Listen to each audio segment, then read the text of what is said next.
Well, the Ducks basketball season is not going well. They are 8-11. They have lost 5 in a row. Yeah, the Big Ten has been kind to them in football. Not so much in the old round ball. Well, Biddle's hurts. Shellstad's out for the year. Yeah. They But just just in general, the last couple of years, the men and women's team both had it cooking there for a while, and then not so much. so they play UW on Sunday. UW coincidentally is at Nebraska tonight, and I don't know if you've seen, but Nebraska, I'm not sure that they've lost yet. When they beat Oregon, was that a week or two ago? They were still undefeated. They were 16-0. I don't know Yeah. if they've lost since. Fred undefeated. Hoiberg, what's that? They're still undefeated. Yeah, are they? Wow. Anyway, Ken Palm predicts just 2 more wins for the Ducks, so it's going to be kind of a lost season for them. And we'll see if Dana Altman comes back. But last night they played Michigan State, and in that game, Michigan State, shockingly, won. Yeah. But a clip went viral of Tom Izzo yelling at one of his players again. This guy's name is Kerr Tang, and he can't guard you or me. Yeah. And Tom Izzo was caught on camera telling him that in the huddle. So this is just a little 5-second clip. See if you can make it out. But this is Izzo in the huddle with his team. You can't guard my mother. My mother. Okay, did you catch that? Yeah, he couldn't guard his Kerr, mom. you can't guard my mother! Now, I'm going to guess that Tom Izzo's mom is dead. Not dead. Really? She is 99. Oh, my God. She lives in Appleton, as you will hear him explain here. I'm guessing that old Kerr Tang probably could guard his 99-year-old mother. Now, after the game, of course, the media asked Tom Izzo about that. And, of course, as you can imagine, He was handled it very respectfully. he doubled down. It was at one point in the huddle you yelled at one of your players that he couldn't guard your mother. My mother's 99 and a half, dude. Did she have some game? That's what I was wondering. No, that's the sad part. She doesn't have game, and he still couldn't guard her. Well, the other thing I wondered is when you say something like that, crack a joke, Oh, I was serious as a jaybird. are you hoping that it makes them kind of laugh and relax and play as they're capable, or if they laugh, do they get more trouble? No, I'm the opposite. I'm hoping he's, the word starts with a P, off. I'm hoping that it ticks him off, and maybe he'll play better angry, because some of it was unstomachable, and I haven't said that much this whole year. So yeah, so he has, we're all flying back to East Lansing. He's flying to Appleton. Check USA Today tomorrow. Him and my mom will be going at it in a nursing home in a gym, and we'll see how he does. God.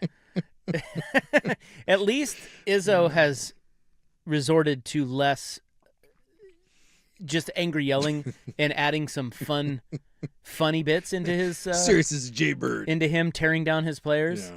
But that is how he coaches. And I got to tell you, so SportsCenter, I didn't watch the Oregon game, but I saw on SportsCenter they were talking about this clip, and they showed Kerr defending, and let me tell you, It's bad. he may not be able to guard old Granny Ma there. He's terrible. Well, he's good enough to guard anyone from Oregon because they was like 68-52, something like that. Izzo did said he told the Oregon faithful to hang in there with Dana Altman. He did. Well, he's not wrong about that. He said the 2 injuries with Shellstad and Biddle. He said those are tough. So he said just hang in there, hang in there. Well, I will say they were bad before Shellstad went down. Yeah. Well, Well, didn't they're raise no bitch. they're 1-7 in Big Ten play, and But he's been out for the whole Big Ten, I think. I think he went out Shellstad's been out, yes, for a while. for a And while. But Biddle I'm just saying, like, recently went even out. before Shellstad went down and Biddle, they were playing terrible. Like, this was not going to be a good year for them. At least you're not Penn State and Northwestern, who are both 0-7 in league play. Yeah, okay. Do they play Penn State and Northwestern coming up? Because that would, maybe there's your 2 wins that were projected. Was it Ken Palm or whoever you said? Joe Lenardi, who had him winning Let's take 10 a more look. games? Yeah, it was Ken Palm. So maybe they're counting on that big Penn State Northwestern victory. You might be right. Take a look. Although both of those guys have better records overall than Oregon, but they've yet to win in league play. So who did Oregon beat in Big Ten play? Oregon beat Who did they take down? Maryland. Maryland also stinks. by Yeah, the they're way. terrible. Yeah. Yeah, they've got Ken Palm has Oregon beating Penn State and Minnesota. And I'm here to tell you right now, they won't beat Minnesota. You watch a lot of Minnesota basketball, do you? Well, I bet Okay. college hoops, and that coach that remember Colorado State in the tournament last year. Yeah. They were pretty gritty. That's the Minnesota that coach. Now? coach went to Minnesota, and they're not good yet, but he's a really good coach. Nico. Yeah. Yeah. Medvedev. Mevded, something like that. Yeah. Does Altman That survive this year, or is it? I don't know. It's a good question. Because it feels like no one cares, and when no one cares, like you can probably slide a little bit on that. But I don't know. it kind of feels like Altman doesn't really care. I don't think he does.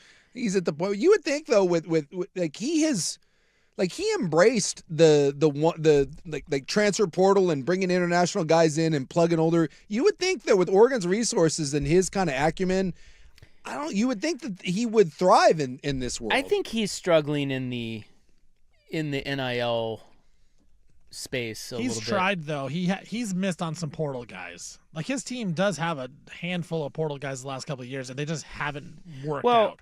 I just felt like they relied a lot over the years on transfers, and you would think that. Well, yeah. What I'm saying is, I think he's missed because he's coached. That's just not his style. Yeah. I think it takes time, right, under Dana Altman to. I think obviously he's a very good basketball coach. Yeah. I just think it takes time. Yeah. And when you have rotating cast of characters every year, I think that's harder on him than it might be on some other coaches. I A can see little that. more adaptable. Well, and Kelly Graves too has kind of fallen on hard times down there with the women's program. Because for a while they were like Sabrina, and that was like one of the best teams in the country. They got the COVID season wiped out, and since then it's just it's like There's not a lot of momentum down there for the Oregon basketball program. I think Altman is one of those coaches who, I think, and Rob Mullins is smart enough to know this, like, you don't really punt on him unless you think you've got somebody on deck that's way better. I just remember back before they got him, they had like these grandiose ideas of getting Patino and Izzo.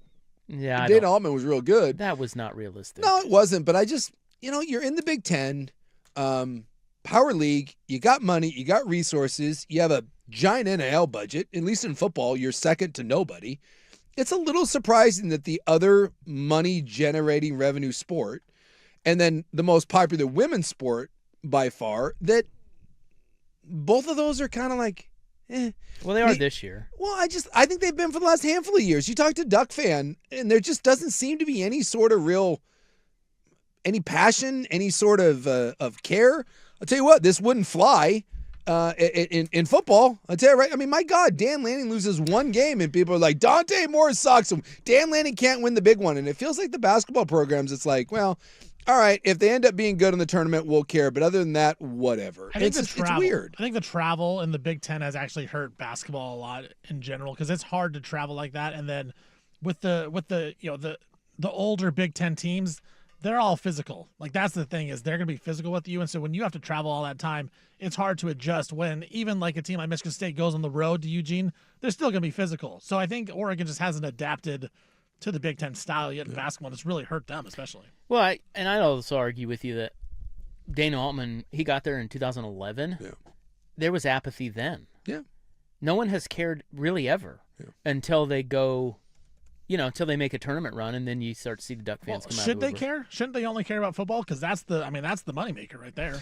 Well, I know, but there's still an idea for a program that funds all of their sports really, really well. Like that is a school that, much like Ohio State, we had the Ohio State AD on one years ago, and he said, we will not field this sport if we cannot put our resources behind it to be one of the best. And Oregon has that. Oregon can put enough resources behind any sport. And it's odd that the others, I mean, track and field obviously is a big deal down there, but I don't know how big a deal track and field is anywhere in the country. But there's three sports that drive college athletics: football, men's basketball, and women's basketball, right? Those are the three big ones that people care about. And it feels like at Oregon, there's only one that anyone cares about. And I don't know, I'm just mildly surprised about that. So you think if they moved on from Altman, they would need to bring in somebody who's just a little more charismatic? I would think so. Stir up that fan base a little bit? Yeah. Maybe like a fast-paced offensive style? Someone that, and Altman has been so good there, but yeah, someone that maybe can goose the crowd a little bit, right? Say what you will, like about a Mike Gundy when he got to Oklahoma State, or someone that's gonna go before a crowd and get a mic and kind of, I don't know, throw a little heat, brush someone back, have a little bravado to it, because it just doesn't feel like either one of those programs has juice. There was juice in the women's program when they had Sabrina. That program had juice. And I'm not saying they're terrible. As someone points out, I think they're like 14-6, but they're not ranked. It's not a top 25 team right now. They're not ranked. And the men's team has fallen on its face, but Altman usually finds a way to get to the tournament and win a game. But neither one of those programs right now is relevant on the national stage. And it feels like there's a lot of apathy there. And I do think that you would benefit from having a coach that was willing to light a little fire. Look, Lanning wins, and that's the key. When you win, people care. But Lanning is a cult of personality. The all the social media stuff that they do and all the little clips and we're the effing bull and all that. Yeah, I do think that both of those basketball programs could benefit from having a personality like that. Like Kim Mulkey might be the worst human being in women's sports. Hire but, her. You can't tell me that she doesn't bring a little passion to the women's basketball court. Have something like that. And certainly there's men's basketball coaches that do that. And I think Oregon could benefit from it. They certainly need that. But ultimately, you hire a good coach. If you move on from Altman, you hire a good coach and he starts winning, people will care. Sure. It's just I just think we get a case of this opposed with Oregon, and we compare them to all these other schools, and they just don't. The college basketball is not a huge thing up here. No, it's just not. But I think it can matter more than it has, because even when they've been winning, I'm not certain that it's where it should be here. And I think part of that is you have a very bland, what do you call him, the Midwestern girl dad? That's what he seems like. As the head coach.